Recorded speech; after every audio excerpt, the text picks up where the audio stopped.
All right, this is lesson 52, measures of central tendency. This is for Algebra 1. And so we're continuing on our statistics unit from before, where we take a lot of numbers, data, it's all around us, right? We have numbers all around us. They're kind of useless and meaningless unless we make meaning from them, okay, right? So if I ask all your shoe sizes and I write them all down, does it matter to me? How about how much money you have in your pocket? I'm like, okay, I'm going to ask for all your money, and I write down how much each student has. Does it matter to me how much money you have? Yes or no? No, so we're using some statistics to help to find meaning of the data, like giving us, meaning, like relevance to us, okay? So we have a bunch of different ways to do that, and so we're talking about central, or measures of central tendency is like, where's the middle of the data? Because it's kind of important to focus, right? Because in real life, people use this to understand where do most people, what size are most people's shoes, or what, how much money do most kids have in their pockets, or how much of this or that, you know? What if I was a business, right, that was just down the street here, and I sold like expensive jackets. That's all I sold, expensive jackets. And I'm like, I want every kid at San Dimas High School to have expensive jackets. And the jackets are $150 each. Okay? Are you all going to go after school and just buy one every day? No, why not? Costs too much, right? Would I be successful as a business person? No. Why not? Because what if I asked how much money does each person have in their pocket? Like I figured out. I just took a silent survey and I said, how much does this person have? And I wrote it down in the most people, let's say in the middle, or the measure of central tendency, the average money that each person had was $12. Should I be selling jackets that are $150 if all you have is $12 in your pocket? No. Is that a good idea? No. Maybe I should sell something else. What should I sell instead? Coffee, okay. Why is coffee a good idea? Because people get it every day. But how much is coffee? Is it $150? No, is it less than $12? Yeah, that means I'm going to sell it to most people. Does that make sense? What else could I sell? Yeah. Cheaper jackets? How much would the jackets be? Like $10? I could sell jackets for $10? Yeah, maybe like They're like paper jackets. yes. Right? Okay. Right, I'm going to find something that's cheaper, right? So anyways, that's what we're doing. We're looking at data, making meaning of it, and we're looking at measures of central tendency. Okay, so here are the steps. We're going to be looking at two specific things, but three things in total. Range, we kind of already know.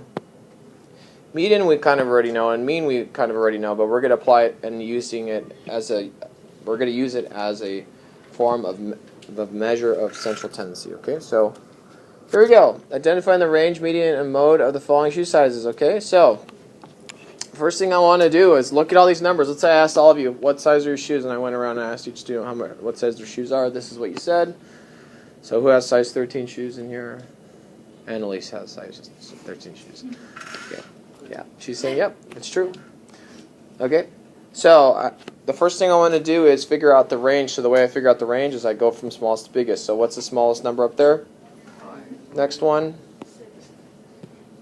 6. Another 6. Next one? Next one? Good, 7. Next one? Next one? Next one?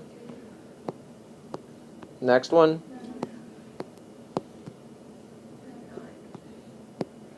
Next?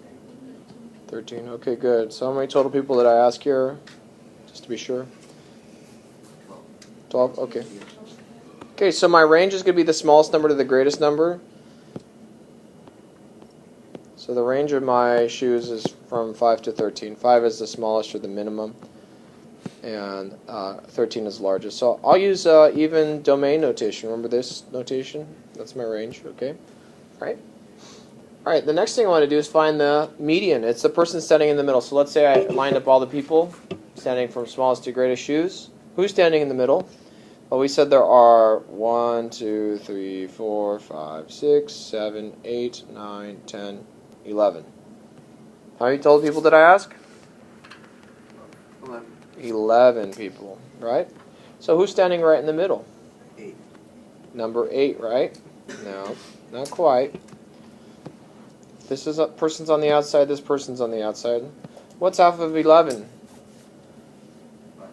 5.5, right? So number 6 would be the person standing in the middle. So let's just count.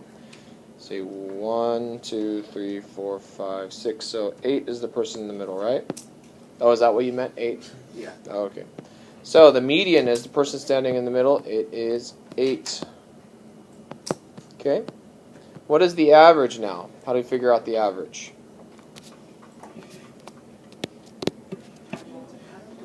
Okay, so we have to add them up and divide by the number of numbers. So on a calculator, would this be easier? Could you do this by hand? But what's wrong with doing it by hand? It'd take a long time, and then there's a lot of opportunity for error. So I would suggest using a calculator here. Okay, so continuing, to find the mean, we just add up all the numbers. When I add up all the numbers, let's say I was going to add all these up. All these would equal to 86, and then I divide by the number of numbers. 86 divided by 11, and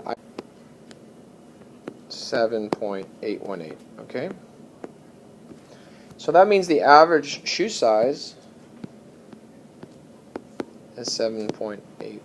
Okay, so why do I want this information? Let's say I'm selling shoes. Am I going to have a bunch of shoes that are size 6? Size 11? What kind of shoes would I want to get mostly for the people? 8. Size 8s, right? And we know that because even the mean and how far are the median and the mean off? Are they pretty close, or are they really far apart? They're close, right? So most people would have a size 8 shoe, right? That's where the average is. Would I buy size 4 shoes to sell? Would I sell size 4? What about size 15? Yeah, exactly. Why? Are there any people at this school that have size 15? Probably not. Okay, so that's what we do number 1. That's all we're doing on number 1, finding range, median, and mean. So continuing on, number 2.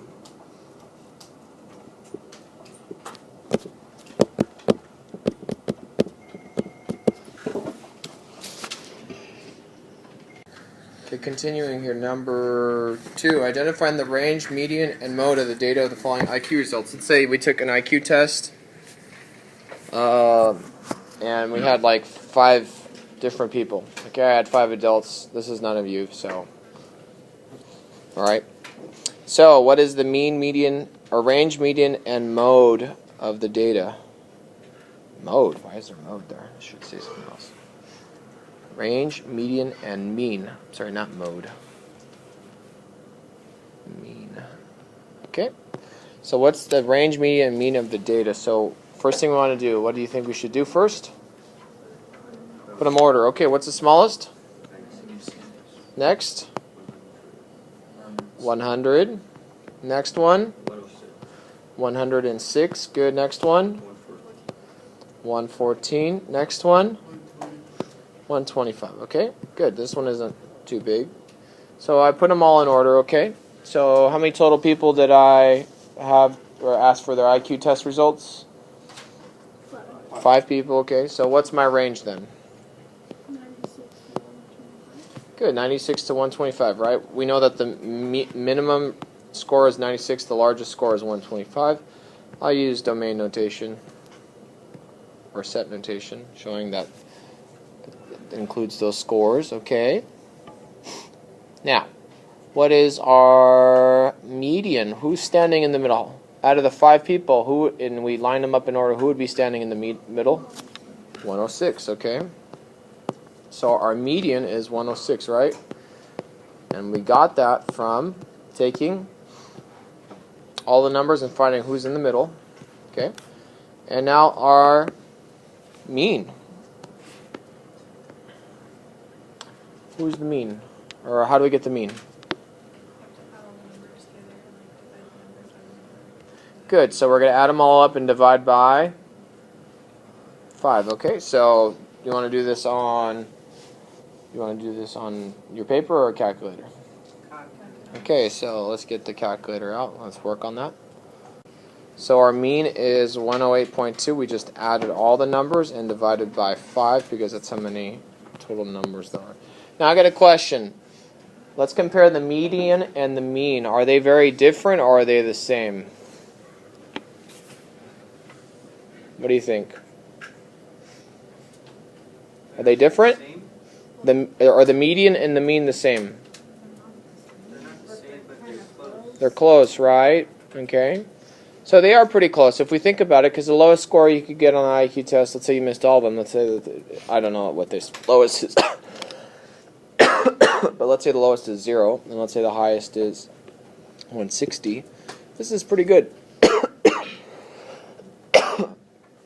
Okay, but if they were different, sometimes it does give us some information. So, range. What's our range on this example? 13 to 21. Okay. So we know that the lowest test score and the highest test score are 13 and 21 respectively. Next, what is our median?